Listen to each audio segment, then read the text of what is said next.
Yes class 6 आपको start करना है पार्ट 3। इसका कॉपी वर्क आप किस तरीके से करेंगे, पहले पार्ट 3 लिखेंगे, उसके बाद में उसका नेम राइट करेंगे, नातान दोस्त, इसको अंडरलाइन करना है आपको। इसके बाद में पीडीएफ में जो मैंने आपको चित्र खींच कर भेजा है चैप्टर का, 2 चिड़ियों का, वो आपको यहाँ पर चित्र बनाना है। इसके बाद में आते हैं हम लोग शब्दार्थ पर।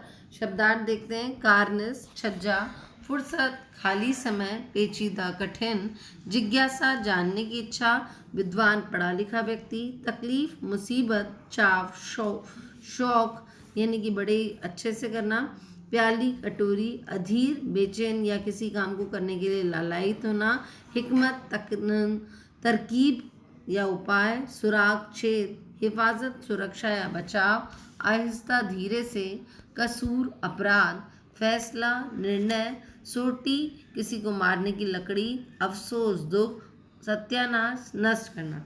इसके बाद में आप लोग करेंगे लाइन ड्रॉ। फिर करना है आपको वाक्य प्रयोग। मैंने आपको 6 शब्द दिए, इनसे आपको वाक्य बनाने, घोंसला, विद्वान, चाव, सुराख, आहिस्ता और तकलीफ। इनसे आप खुद बनाएंगे वाक्य का प्रयोग। इसके बाद में आपको अंडरलाइन करनी है। अब हम आते हैं अभ्यास प्रश्न पर। मैं आपको समझा रही हूँ। अंडों के बारे में केशव और श्यामा के मन में किस तरह के सवाल उठते थे। वे आपस में ही सवाल जवाब करके अपने दिल को तसल्ली क्यों दे दिया करते थे। इसका आंसर देखिए। अंडों के बारे में दोनों के दिल में सवाल उठते थे। क्या क्या सवाल उठते थे कि अंडे कितने बड़े होंगे, किस रंग के होंगे, कितने होंगे, क्या खाते होंगे, उनमें से बच्चे किस तरह निकल आएंगे, बच्चों के पर कैसे निकलेंगे, घोंसला कैसा है। लेकिन इन बातों का जवाब देने वाला कोई भी नहीं था। और उसकी अम्मा को तो घर के काम धंधों से फुर्सत न थी और बाबूजी को पढ़ने लिखने से।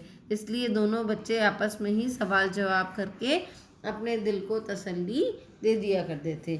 अब आप इसके बाद में लाइन ड्रॉ करनी है। फिर हम आते हैं प्रश्न नंबर 2 पर। केशव ने श्यामा से चिथड़े, टोकरी, दाना पानी मंगाकर कारनिस पर क्यों रखे थे।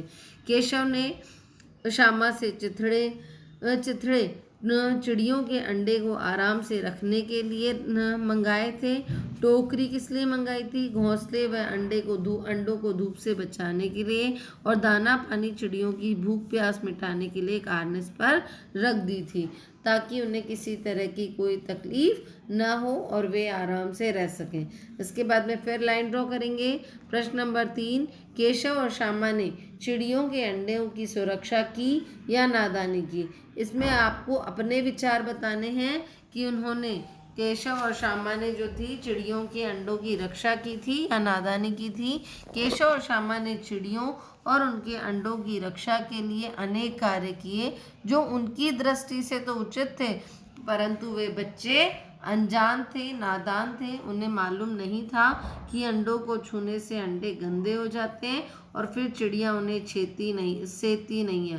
पर जब उनके ये कार्य उल्टे पड़ गए, उनकी नादानी से अंडे नष्ट हो गए, तो उन्हें अपनी नादानी पर दुख भी हुआ। इसके बाद में मैंने आपको 2 अतिरिक्त प्रश्न दिए हैं।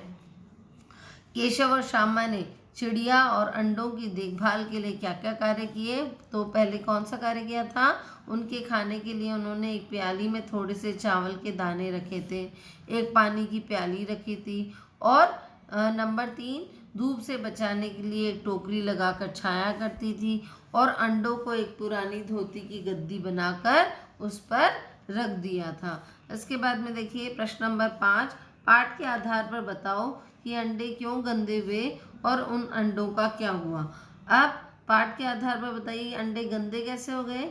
अंडे इसलिए गंदे हो गए क्योंकि उन अंडों को बच्चों ने छू लिया था। इसके बाद चिड़िया उन्हें सेती नहीं है और वे अंडे नीचे गिरकर नष्ट हो गए थे, यानी कि वो चिड़िया नहीं गिर रहे थे।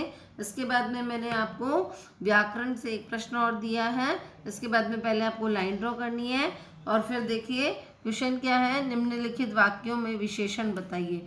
ये मैंने आपको 5 वाक्य बताए हैं। विशेषण क्या होते हैं, संज्ञा और सर्वनाम की विशेषता बताने वाले शब्दों को हम विशेषण कहते हैं। तो आपको इसमें अंडरलाइन करना है कौन सा शब्द विशेषण है। जैसे मैं आपको पहले वाले का उदाहरण बताऊंगी, श्यामा दौड़कर पुरानी धोती का टुकड़ा लाई। अब क्या लेकर के आई श्यामा? धोती लेकर आई, लेकिन कैसी लाई? पुरानी। तो इसमें जो पुरानी शब्द है वो क्या है इसका? विशेषण। घोंसले में 3 अंडे थे, इसमें आपको विशेषण बताना है।